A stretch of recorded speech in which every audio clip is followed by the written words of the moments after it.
Assalamualaikum warahmatullahi wabarakatuh. Nama saya Suryati dengan NIM 2002-128, Prodi Administrasi Publik, MK Asas-Asas Manajemen, dosen Risna Dewi SOS MSP. Pengawasan. 1. Pengertian pengawasan. Pengawasan yaitu suatu proses untuk menetapkan pekerjaan, menilainya dengan mengoreksi bila perlu dengan maksud supaya pelaksanaan pekerjaan sesuai dengan rencana semula. Tujuan utama dari pengawasan ialah mengusahakan agar dapat apa yang direncanakan menjadi kenyataan. Kedua, makna pengawasan. 1.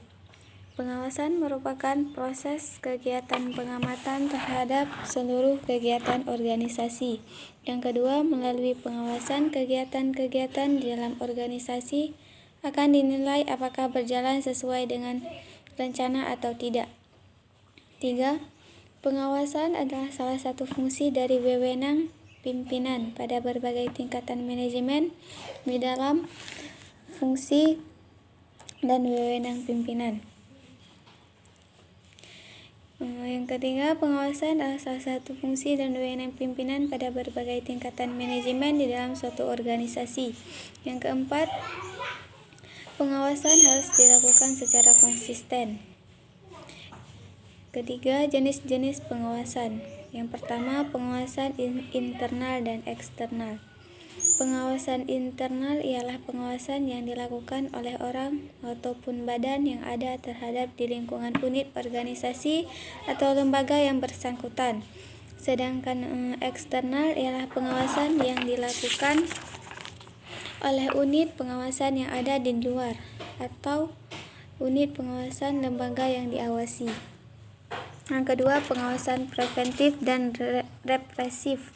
Pengawasan preventif ialah suatu pengawasan yang dilakukan pada kegiatan sebelum kegiatan itu dilaksanakan, sehingga dapat mencegah terjadinya kegiatan yang menyimpang.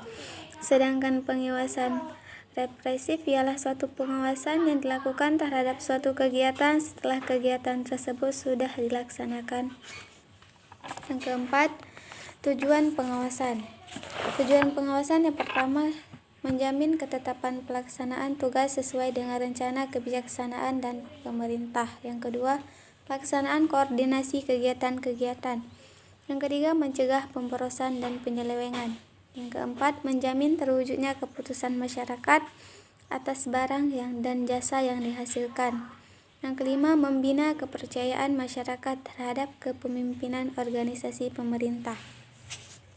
Kelima, fungsi pengawasan untuk menilai apakah setiap unit-unit telah melakukan kebijaksanaan dan prosedur yang telah mencapai tanggung jawabnya. Yang kedua, untuk menilai apakah pengendalian manajemen sudah cukup memadai dan dilaksanakan secara efektif. Yang ketiga, untuk meneliti apakah kegiatan sudah dilaksanakan secara efisien. Yang terakhir, tahap-tahap pengawasan. 1. Menetapkan standar atau dasar untuk pengawasan. Yang kedua, meneliti hasil yang dicapai. Yang ketiga, membandingkan pelaksanaan dengan standar dan menetapkan perbedaannya.